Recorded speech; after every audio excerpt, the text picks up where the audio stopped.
Good afternoon, ladies and gentlemen. My name is Dr. Richard Arjun, and welcome to my video internet show. It's amazing what technology has allowed us humans to do today. Now, on a number of my other episodes, I've talked about things that are very near and dear to me. Healthcare, photojournalism. And I'm going to talk today actually about a topic that is important to every human being. It's important, but it shouldn't be important. It should be actually completely irrelevant. And it's the topic of race and racial differentiations. Now, the reason I'm talking about it today is because there was an article that was published yesterday in one of the New Jersey newspapers, probably actually many more, but I just never read those ones. And it was a story about a young girl who is ostensibly, it appears to be Caucasian. And she had applied to a university here in America in Washington, D.C. called Howard University. Now, it's her position and her claim that she was rejected because of the colour of her skin.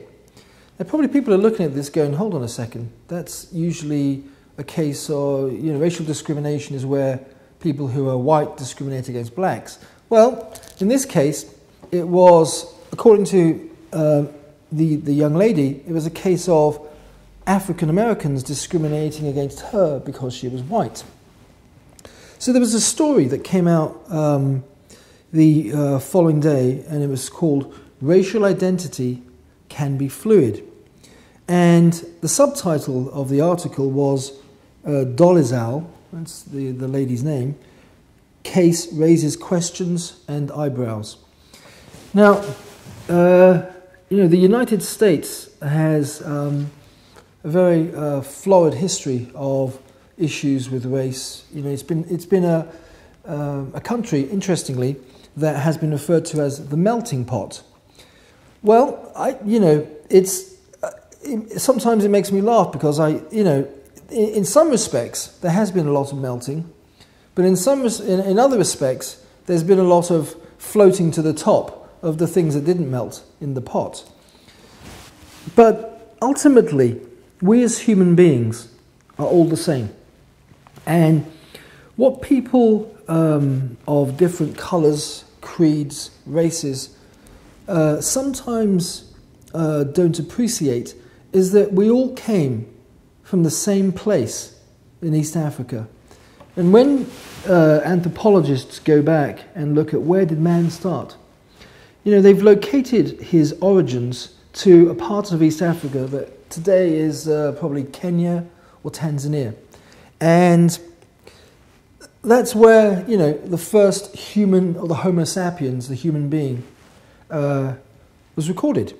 And him and a group of his mates, and probably their wives and girlfriends, decided that they wanted to go out and explore the world.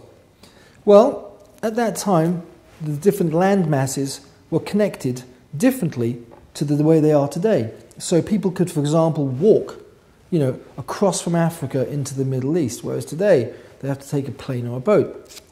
So this group of people got up and started to migrate, and they migrated out across the world.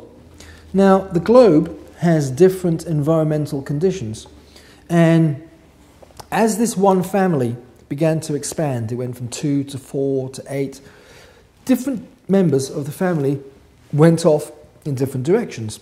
And depending upon where they went, their features would change accordingly so that they adapted to the particular environment. Those families that stayed close to the equator developed wide nostrils and darker skin to deal with the heat and the humidity. These were functional adaptations so they could survive.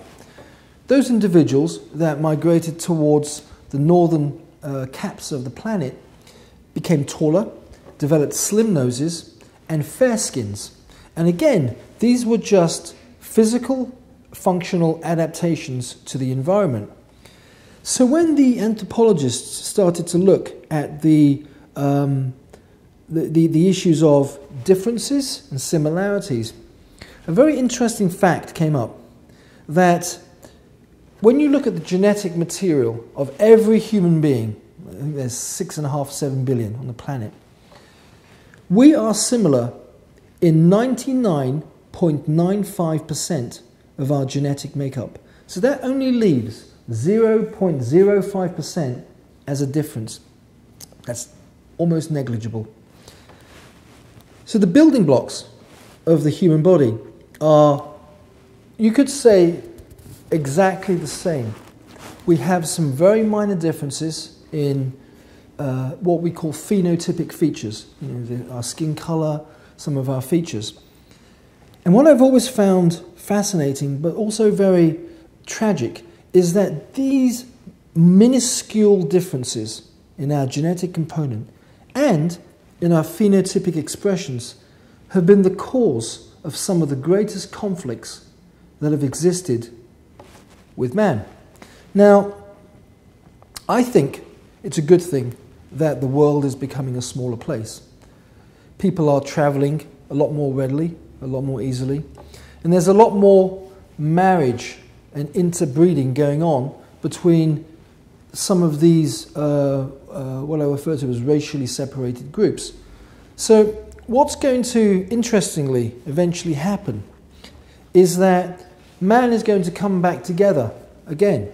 And when you talk to some of the anthropologists, some of their predictions are that there's going to come a point in time, within maybe this century or the next, where every human being on the planet is going to have the same color skin, because there will have been so much interbreeding that went on. And to kind of bring it back to this young lady's story, which I found to be just a symptom of what's been happening, unfortunately, in America. It also reminded me of aspects of my childhood.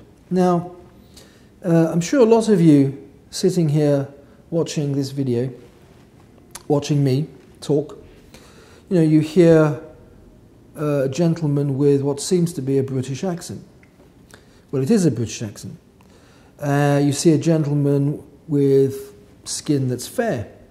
And I'm sure you've made an assumption that I must be British. Well, I'm not.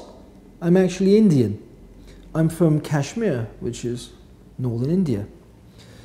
So I grew up in England, and I dealt with racism, and I understand what racism is about. It's really about prejudices, it's about lack of education, and it's about failure to communicate. And the more that we communicate, the more that we talk to each other, the more that we understand that we're all the same, the less problems like this are going to occur. And so I'd like to end this section by reading a quote from, as I've mentioned before, one of my favorite philosophers, Krishnamurti, in his book, Think on These Things, which I recommend that everybody go out and buy. I mean, this is a book of life. I'm surprised it hasn't been on the Oprah show. But anyway, there's a question and a segment in here which I felt was feel is very relevant to what I've just spoken about. And one of his students asks him this question: what is the difference between you and me? And Krishnamurti responds and he says, is there any fundamental difference between us? You may have a fair skin, and I may be quite dark. You may be very clever and know a lot more than I, or I may live in a village while you travel all over the world, and so on. Obviously, there are differences in form, in speech, in knowledge, in manners, in tradition, and culture. But whether we are Brahmins or non-Brahmins, whether we are Americans, Russians, Japanese, Chinese, or what you will, is there not a great similarity between us all? We are all afraid. We all want security. We all want to be loved. We all want to eat and to be happy. But you see, the superficial differences destroy our awareness of the fundamental similarity between us human beings. To understand and to be free of that similarity brings about great love, great thoughtfulness. Unfortunately, most of us are caught up in, and therefore divided by, the superficial differences of race, of culture, of belief. Beliefs are a curse. They divide people and create antagonism.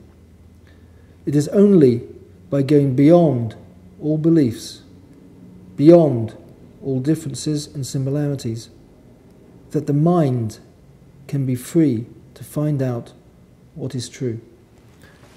Those are very beautiful words, and I have a theory that if every human being read this gentleman's book, we would all be one step closer to being the family of humans that we really are.